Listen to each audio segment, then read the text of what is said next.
Right, so I thought I'd just do a nice little bit of drawing, and basically what we're considering here is basically that we've got a fair value gap that we've identified over on the left hand side of the chart.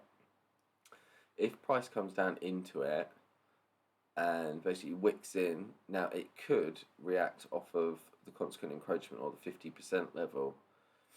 So we could do one of two things. So basically we could look for the next hourly candle. So let's imagine this for a second. I've kind of done all of this. I might actually just copy these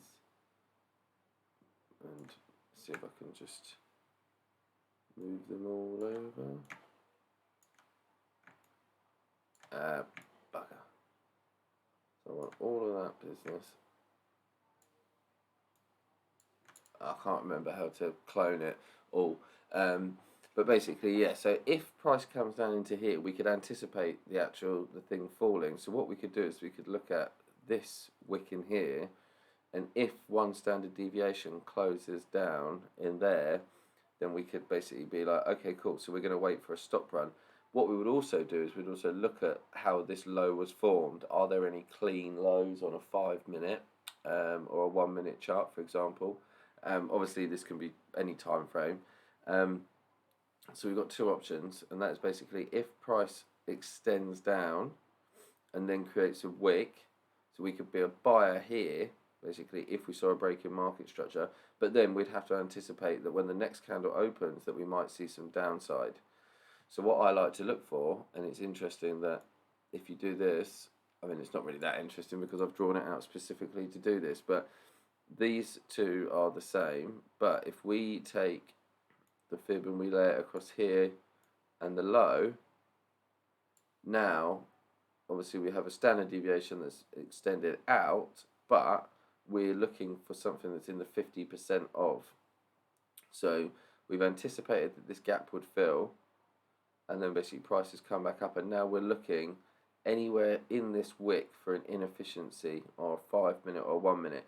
The reason we're looking for inefficiency and we're expecting it to be a swing low, we're anticipating the swing low, is because it's filled a level that we could expect to see a reaction at. So this may be a fair value gap for you. It may be it's actually come down. So this low here could be perhaps not a fair value gap. Perhaps this could be the mean threshold, and this could be your distal line of your order block. But regardless, this is we're going to call it a point of interest, or a what was it I was trying to call it the other day? I don't know. Anyway, so then we can look for basically something here on a lower time frame to form, so we can get in. So we don't have to sort of sit through that horrible feeling of feeling like we're going to miss out. If we do miss out, however, and prices basically traded up, then what we do is we look for a power of three to come in and basically create another. I need to. So it's going to annoy me because that doesn't look quite right. We're just going to put that down to there a little bit. So when price opens, basically, we can look for price to trade down, fill this gap potentially, and then trade away. So basically, we have setup number 1, which is basically we're now expecting a turtle soup, basically. So we know that there's going to be stops basically underneath there.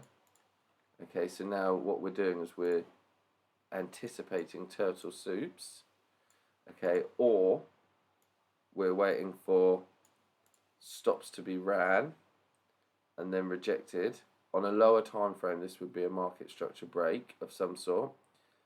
So if we don't get the stop run, then we can look for basically, so that's setup number 1, basically, where we're looking for a stop run.